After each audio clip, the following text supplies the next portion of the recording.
नमस्कार दोस्तों, साहित्य ज्ञान क्लासेस में हार्दिक स्वागत है आपका। आज के सत्र में हम अध्ययन कर रहे हैं हिंदी साहित्य का इतिहास, आधुनिक काल। आधुनिक काल से वस्तुनिष्ठ प्रश्न हैं और ये सभी जो प्रश्न हैं वो व्याख्या सहित दिए हुए हैं। पूर्व परीक्षाओं में आए हुए प्रश्न हैं, जैसे UP TGT, PGT, assistant professor, DSSD, TGT, PGT. तो हिंदी से संबंधित जो परीक्षाएं हैं उन परीक्षाओं में आए हुए प्रश्न हैं और पीवाईक्यू सीरीज के क्रम में हम इन प्रश्नों का अध्ययन कर रहे हैं। आधुनिक काल, इस आधुनिक काल से परीक्षाओं में बहुत सारे प्रश्न आते हैं और महत्वपूर्ण हैं। प्रश्न है, राम की शक्ति पूजा कविता का प्रारंभ किससे होता है? राम रावण के प्रखर युद्ध के वर्णन से, राम की पूजा में बैठने से, राम सीता के उदात्त प्रेम से, दुर्गा की उपासना से। और ये प्रश्न झारखंड पीजीटी परीक्षा 2018 का प्रश्न है और सही उत्तर है राम रावण के प्रखर युद्ध के वर्णन से। राम की शक्ति पूजा जो रचना है, इस रचना का समय है 1936 ईस्वी। महत्वपूर्ण है, भूलना नहीं है। कविता के रचयिता सूर्यकांत त्रिपाठी निराला जी हैं। इस कविता का प्रारंभ राम रावण के प्रखर युद्ध के वर्णन से होता है। इस कविता में निराला ने राम के जय भय व आशंका को दूर करते हुए शक्ति की मौलिक कल्पना की है। अगला प्रश्न है, रचनात्मक फलक पर विद्रोही और क्रांतिकारी छवि के रूप में किस रचनाकार की पहचान है? सुमित्रानंद पंत, जयशंकर प्रसाद, महादेवी वर्मा और निराला। ये प्रश्न झारखंड पीजीटी परीक्षा 2018 का प्रश्न है। सही उत्तर है डी, निराला जी हैं। उनके साहित्य में क्रांतिकारी एवं विद्रोही छवि दिखाई पड़ती है। छायावादी कवियों में रचनात्मक फलक पर विद्रोही और क्रांतिकारी छवि के रूप में निराला जी की पहचान है। उन्हें छायावाद का महेश तथा प्रसाद को ब्रह्मा एवं सुमित्रानंदन पंत को विष्णु कहा गया है। निराला जी की प्रमुख रचनाएं हैं अनामिका, गीतिका, परिमल, राम की शक्ति पूजा, कुकुरमुत्ता, तुलसीदास, गीत कुंज और अणिमा। ये सभी रचनाएं निराला जी की छायावादी रचनाएं हैं।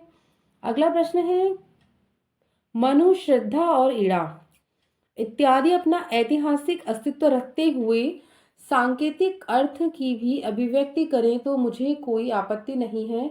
यह कथन किसका है?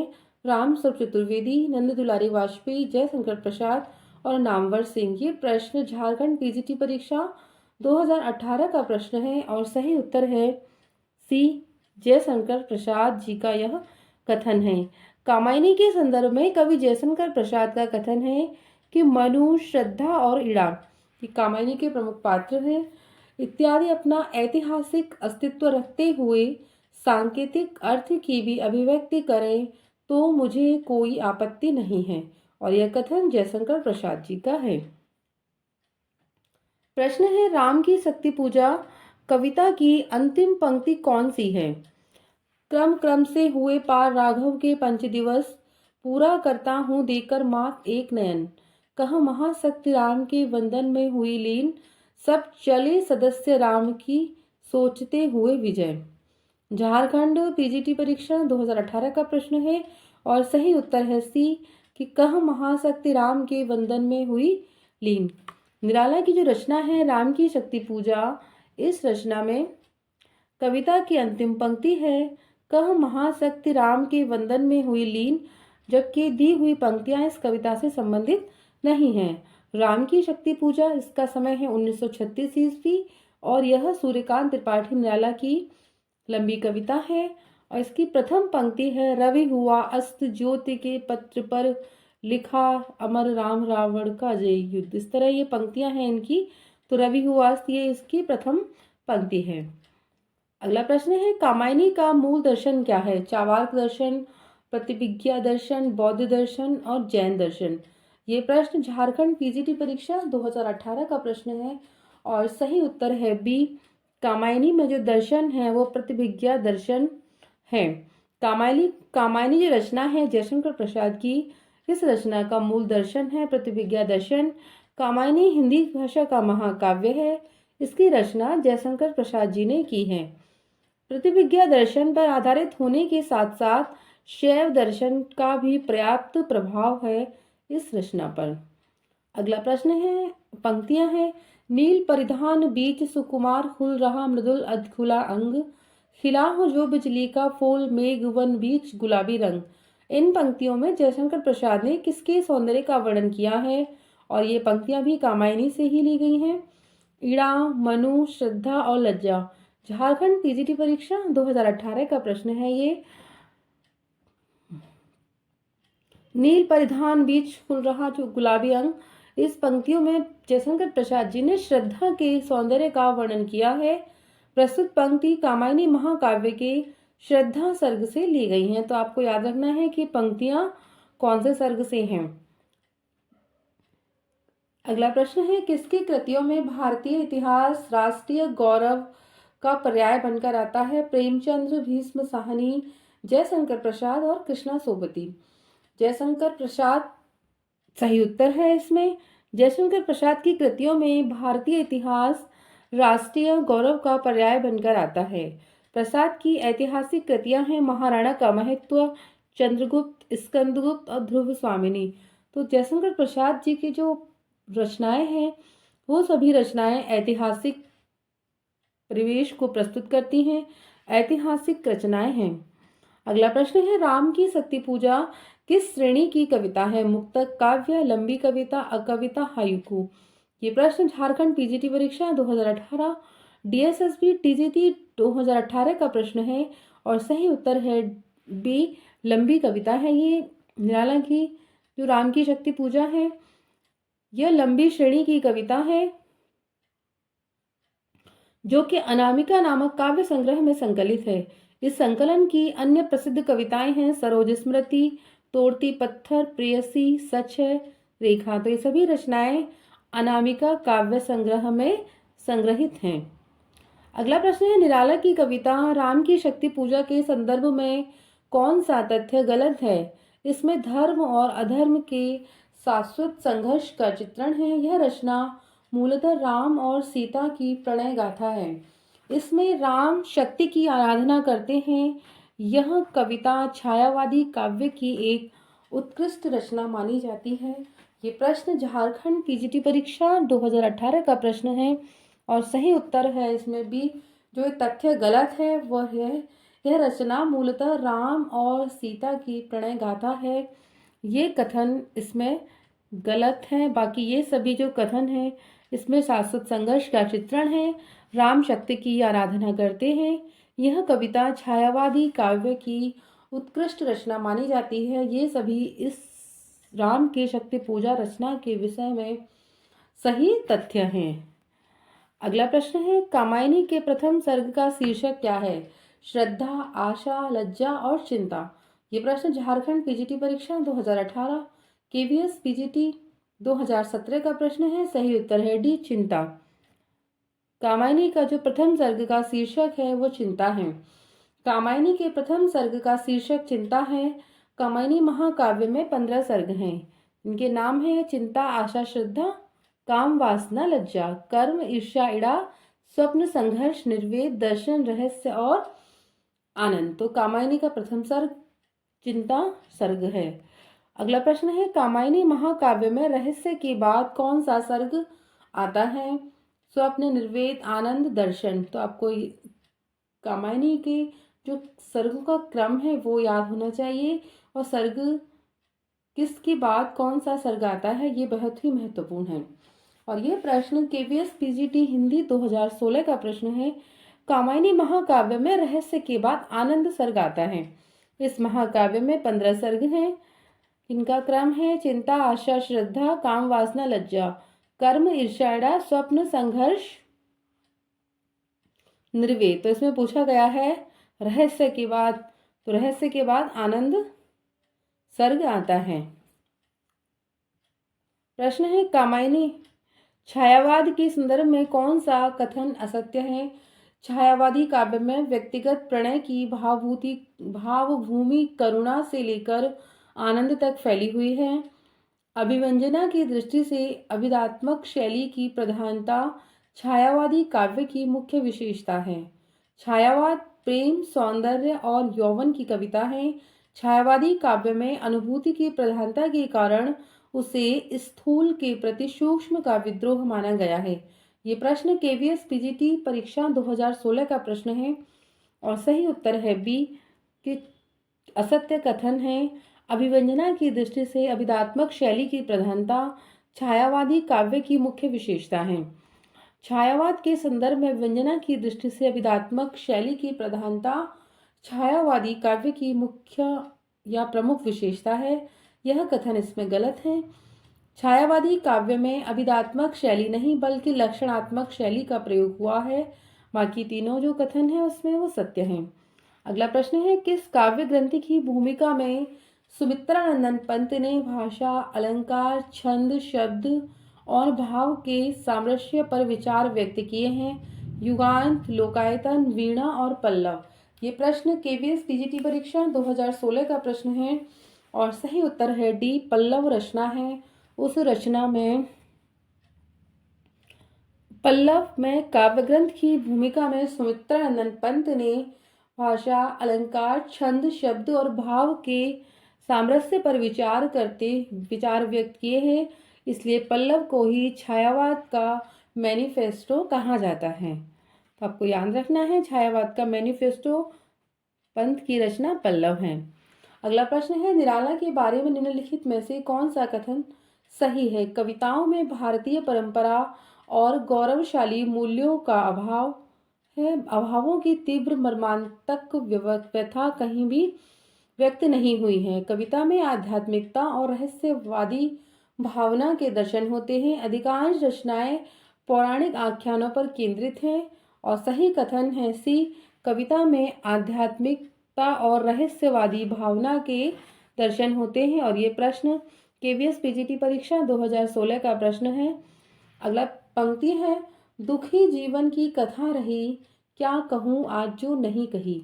उपयुक्त पंक्तियां हैं निराला, पंत, महादेवी वर्मा और जयशंकर प्रसाद। तो ये पंक्तियां आई हैं डीएसएसबी पीजीटी परीक्षा 2018, केवीएस पीजीटी 2016। दुखी जीवन की कथा रही, क्या कहूँ आज जो नहीं कही। उपयुक्त काव्य पंक्तियां निराला कृत सर्वस्मृति से उद्धृत हैं और निराला को हिंदी साहित्य का सर्वश्रेष्ठ शोक गीत माना जाता है। ये उनकी पुत्री थी सरोज, उसके निधन पर इन्होंने ये गीत लिखा था, तो इसे सर्वश्रेष्ठ शोक गीत माना जाता है। निम्नलिखित में से कौन सा युग्म संगत है? हिमकिरीट ने जगन्नाथ दास रत्नाकर, वैदेही वनवास माखनलाल चतुर्वेदी, उद्धव शतक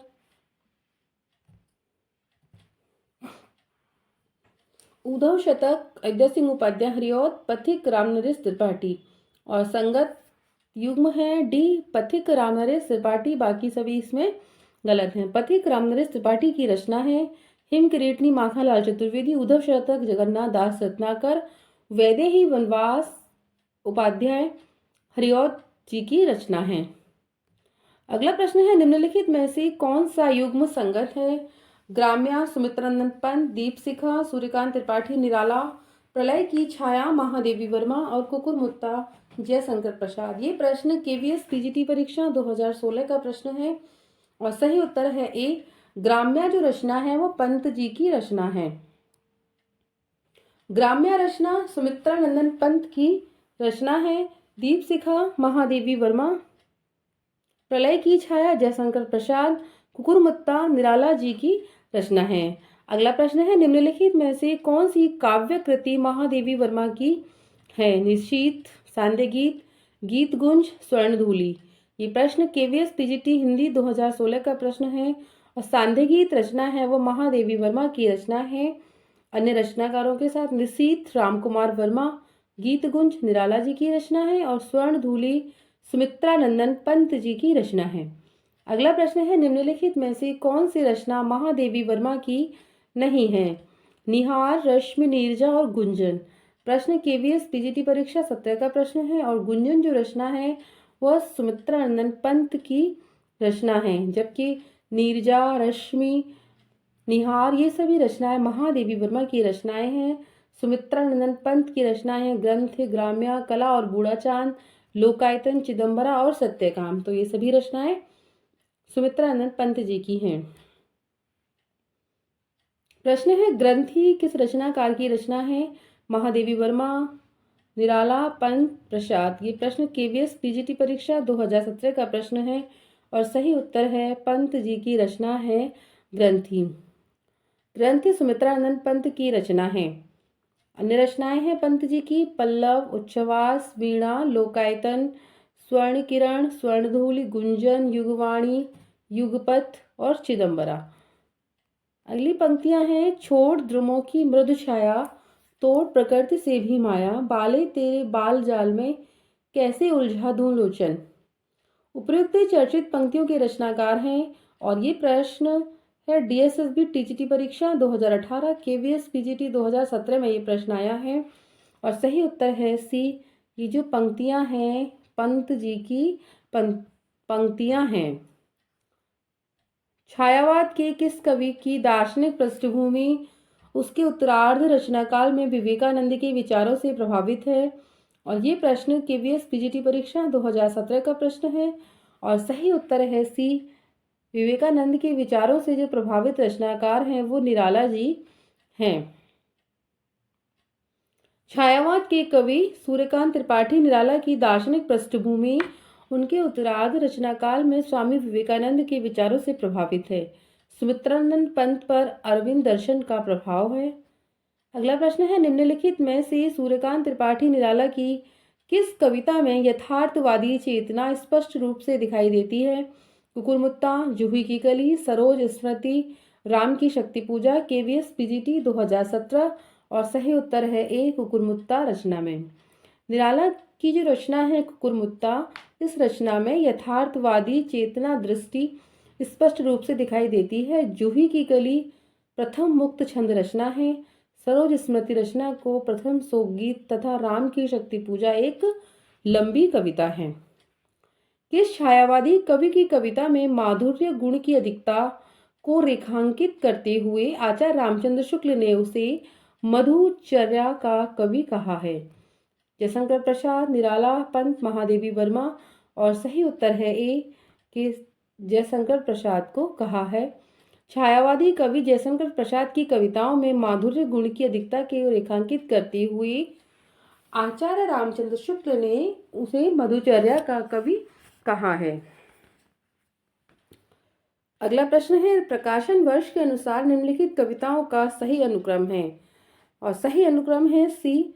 प्रलय की छाया, मधुबाला, असाध्य वीणा और पटकथा। तो ये क्रम बिल्कुल सही है और सभी का हम वो देखते हैं प्रकाशन वर्ष क्या है। प्रलय की छाया का प्रकाशन वर्ष है 1925 और यह जयशंकर प्रसाद की कृति है। मधुबाला 1936 ईस्वी हरिवंश राय बच्चन, असाध्य वीणा 1961 ईस्वी अज्ञे की रचना है। पटकथा सन 1927 ईस्वी सुदामा पांडे धूमिल की रचना है। अगला प्रश्न है, निम्नलिखित काव्य पंक्तियों को उनके रचनाकारों के साथ सुमेलित कीजिए।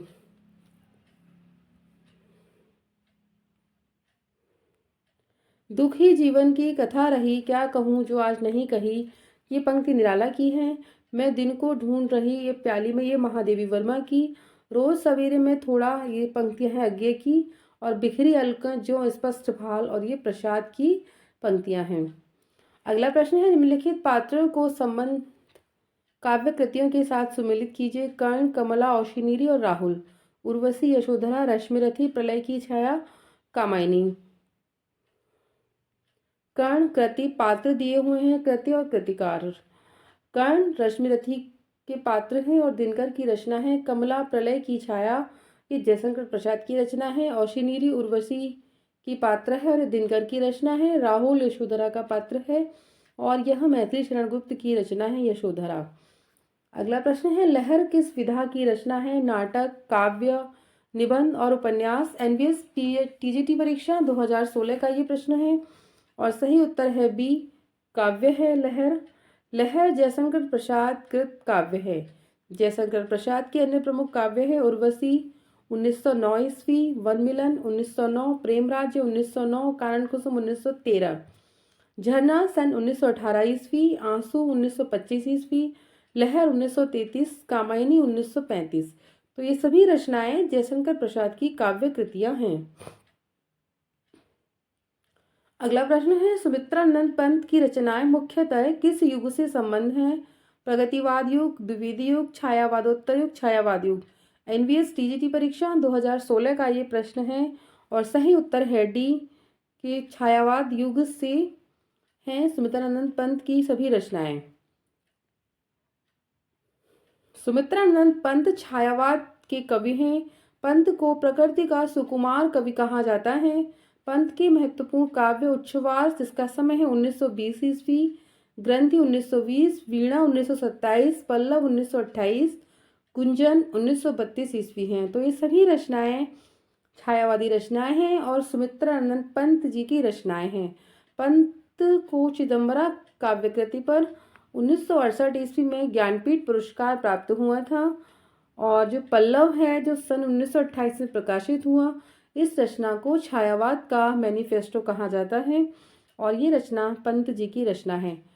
प्रश्न बनता है कि छायावाद का मैनिफेस्टो किस रचना को कहा जाता है? तो पल्लव, और वो रचना है सुमित्रानंदन पंत की। तो आधुनिक काल में छायावाद से प्रमुख काव्य कृतियों से आज के सत्र में इतना ही। आगे के सत्र में जुड़े रहिए।